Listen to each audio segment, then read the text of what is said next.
that calls about our word of the day. I need to write it down so it remembers the spelling. And actually, I'm afraid that the people a little bit further wouldn't be able to know how to decode the word of the day. Because it's hard to read. It's an adjective. Okay. Okay. Even better. Thank you. Our first speaker is Kari DeMarco. And when she was giving her first speech, I was so amazed and surprised how well she'd done her icebreaker. She's such a natural speaker, and I was like, wow, why is such kind of people need to come to Toastmasters? They're already such a great speakers. And I love listening to your speeches. And tonight, Kari DeMarco will be talking about our moral responsibilities to orphans. And Kari DeMarco, please help me welcome her. And first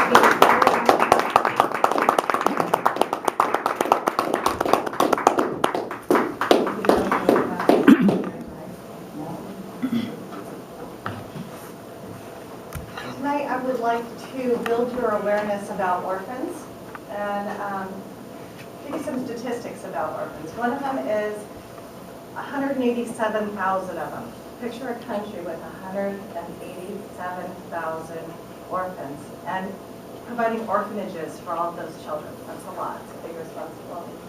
Picture a territory or a state within that same country that needs to house 10,000 orphans. And this is the foster system we have in the United States of America and in the state of Washington. I've been a foster parent for 6 years, and I am here to tell you a little bit about what it is to be a foster parent and to encourage you to think about becoming a foster parent, because it is very hard to find homes. Since we don't do orphanages, our orphanages are foster homes, so it's very hard to find homes for all these kids. In fact, in the past year, for some reason, 30% of state-operated or state-licensed, I should say, foster homes have closed their doors. I can tell you why. I work for Children's Home Society, and they treat us as well as they possibly can. But the state, I'm going to be honest with you, as I'm trying to talk into becoming a foster parent, does not make it delightful or easy or lucrative or pleasant at times.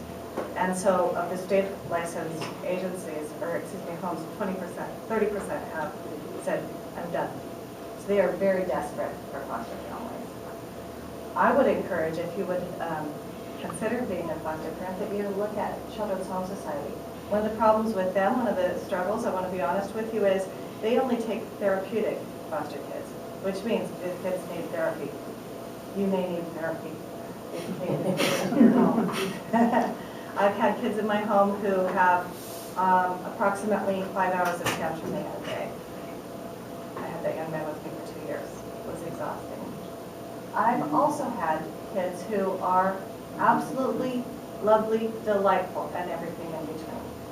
So I just want to be honest. I would never want to talk anybody into being a foster parent that doesn't understand what they might be up for. I was talking to Chris Collier, trying to get some statistics about the struggles they have getting home. She said when she first was licensed as a foster parent 20 years ago, there were 90 homes in the Wenatchee Valley that were licensed foster homes, and there were 60 kids. So they could pretty much find the right home for kids when they came in. Right now there are still approximately 90 homes, and there are 210 kids. And what her quote was that foster care works very well when we find the right homes for kids, and they don't always find them. And I haven't always been the right home for kids. You know, certain kids you mesh with, certain kids you don't. There are roughly 16,000 kids in and out of foster care in a given year in Washington, 10,000 tonight. That's a lot. So the need is great. What it would take to become licensed is to go to a pride training, to sign up to explore it. That's how I hooked my husband into it. I said, well, let's just go to the training. I said, I know about it. And I found out it's often led by women. Women tend to be kind of the nurturers, the sweetie pies. Can we help the kids? But my husband is every bit as good or better foster parent than I am, now that I've tucked him into it. So you would go to a pride training. The next one is in January. You can sign up for that through Children's Home Society or DSHS. You go to about 30 hours of training. This is not going to talk you into it. About 30 hours of training. A lot of sit and get, although they do some interactive things. You hear about how to help kids, what the laws are, what the rules are. There's a whole lot of governing rules about what you can and can't do. You learn how to help kids through losing their parents, losing their home, losing their siblings, losing their school, losing their friends, losing their every belonging, having their memories tainted. Oh, we took you from your parents because they're bad. No, but I love my mom and dad. So there's some pretty hard things to help kids through, which is why it's a calling. So I'm hoping there's somebody in this room that hears the call that has a heart. So you'd go to about 30 hours of training. You'd also have to spend, for me, it was $500 to get my home up to code, which for us meant buying smoke detectors for the bedrooms and the main rooms, buying smoke extinguishers, fire extinguishers, buying plugs to go in all the outlets in case you had a baby, buying an extra bed so we could house more kids. So there's things like that, cutting the cords on your curtains so they can't accidentally hang themselves. There's all these safety concerns. So it cost, for the way we did, about $500. Probably somebody could go slower and more purposefully and do it well. I did it in one big trip to Home Depot with my daughter. Hey, fishing around the cart, filling it full of stuff so we could get kids in our home. You earn, for Children's Home Society, $40 a day for doing it. I don't know what you earn for DSHS, but it's way less. So it sound like an awesome idea for you people? But what I would say is it is our moral obligation to help the orphans of our country. It's pretty common, Grand Angelina, they're going and taking care of these orphans from all these other countries. Can we take care of the ones we have here? That's my plea, that you would think about that. What can you do? You don't need to adopt. You don't need to be a long-term placement. What you can do is provide respite.